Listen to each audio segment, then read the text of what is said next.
Clarisse Munzer, j'accompagne les familles qui sont victimes de harcèlement scolaire à retrouver leur joie de vivre et la paix dans leur foyer. Je suis très contente de vous retrouver pour une nouvelle vidéo. Aujourd'hui, j'aimerais qu'on parle d'une question que j'entends très très souvent. Voilà, les parents qui sont au courant de ce qui arrive à leur enfant contactent le directeur d'établissement, le CPE, que sais-je. Et puis, ben, rien ne bouge. Qu'est-ce qu'on peut faire de plus? Qu'est-ce qu'on peut faire pour que ça bouge justement?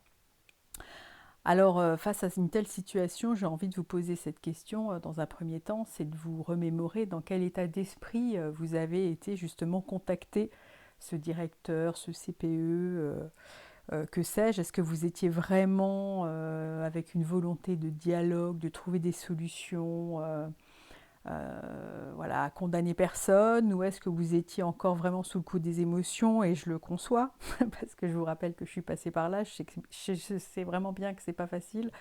Est-ce que voilà, vous étiez plus sous le coup des émotions? Vous avez peut-être été un petit peu à faire des reproches. Voilà, essayez de vous remémorer en essayant de le faire de manière neutre, ce qui n'est pas toujours simple. Comment vous étiez à ce moment-là? Peut-être que la solution, c'est justement de faire un écrit dans ces cas-là, parce que l'écrit va déjà vous permettre de réfléchir à vos mots, de ne pas laisser voilà, sortir tout ce qui peut sortir à ce moment-là, mais vraiment de peser vos mots. Et puis, ça peut aussi, bien évidemment, servir à avoir une trace écrite de ce que vous aurez vraiment dit. Donc voilà, peut-être faire ce point-là, parce que rien n'empêche, au final, si on constate que bah, on n'a peut-être pas eu une attitude adéquate, rien n'empêche d'aller s'excuser ou de faire une sorte de mea culpa et de dire voilà, on repart sur de bonnes bases et on y va. Donc ça peut être un élément. Ensuite, vous pouvez aussi appeler le 30-20, puisque le 30-20, si les équipes qui sont en ligne considèrent qu'il y a effectivement harcèlement scolaire, eu égard sans doute aux éléments sur lesquels ils vont vous questionner, donc ils en réfèrent au référent harcèlement, qui lui-même ira ira prendre contact en fait avec le directeur, etc. Donc ça peut être un moyen de faire en sorte que les choses bougent un peu davantage. Alors moi, j'ai envie de vous parler d'une autre solution. Parce que très souvent, on le dit, et c'est la vérité, dans le harcèlement, il y a trois éléments, entre guillemets, trois protagonistes. Il y a la victime, bien évidemment, il y a l'agresseur, qui peut un ou plusieurs agresseurs, et puis il y a les témoins. Alors, sur l'agresseur et sur les témoins, nous, en tant que parents, je ne vois pas comment on peut vraiment avoir une action. Par contre, on peut en avoir une sur la victime.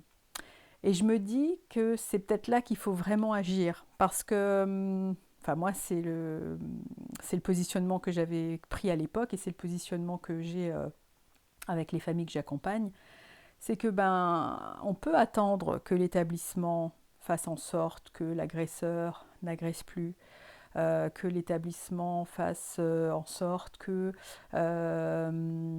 voilà, on fait attention. Et c'est vrai qu'il faut aussi agir de ce point de vue-là. Parce que sans l'établissement, on ne peut pas faire grand-chose non plus. Je ne dis pas qu'il faut ne rien faire de ce point de vue.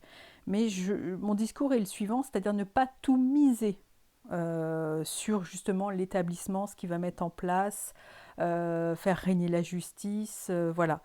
On peut très bien commencer parallèlement à toutes ces actions-là, à travailler avec son enfant sur sa posture déjà, son attitude, la façon dont il voit les choses, travailler les émotions, travailler la défense verbale, enfin il y a vraiment plein de choses à travailler avec lui.